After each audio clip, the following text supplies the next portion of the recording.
নমস্কাৰ মোৰ আনিতি ভিডিঅ'লৈ আপোনালোকক সকলোকে স্বাগতম জনাইছো।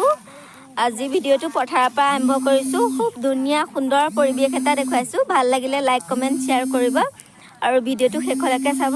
জিও আহি পেলাই মানিমুনি কেইডালমান ছিঙিলো। ধুনীয়াকৈ কেইডালমান ছিঙি ল'লো। এইকেইটা দিনে খোৱাৰ চিজন এনেকৈ বোলো কেইডালমান ছিঙিনো চাওক ধুনীয়াকৈ কেইডালমান ছিঙি ল'লো। দিন আহিলে আকৌ খাবলৈ নাপামেই, এইবিলাক নাইকিয়া হৈ যাব। সেইবুলিয়ে কেইডালমানে লৈ আহিলোঁ। আহি পেলাই আমাৰ আজি কল মানে গেছ দি পকাইছিলে অকণমান।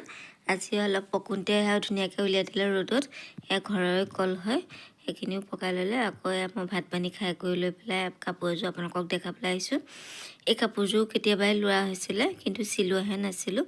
তাকে বোলো শিৱৰাত্ৰিও আহি আছে বুলিয়ে বোলো বগাও হয় আৰু হালধীয়াও হয়, কাপোৰযোৰ পিন্ধিবলৈ ভাল হ'ব মন্দিৰ চন্দিৰ যাবৰ কাৰণে। এইবুলি উলিয়াই পেলাই আপোনালোকক দেখাইছোঁ। এযোৰ কাপোৰ কটনৰ হয়, কেনেকুৱা হয় শিৱৰাত্ৰিত পিন্ধিম বুলিয়ে উলিয়াই পেলাই ধুনীয়াকৈ পতিকেইটা কাটি কুটি চাদৰ মেখেলাখনো কাটি পেলাই ধুনীয়াকৈ ৰেডি কৰি ৰাখিছোঁ। পিন্ধিলে কেনেকুৱা হ'ব কমেণ্ট কৰি জনাবচোন। এয়া আকৌ আমাৰ বুধবাৰে সকাম আছে, তাৰ বাবে নামঘৰৰ ৰাইজৰ বস্তু হয়, এয়া আনিছে।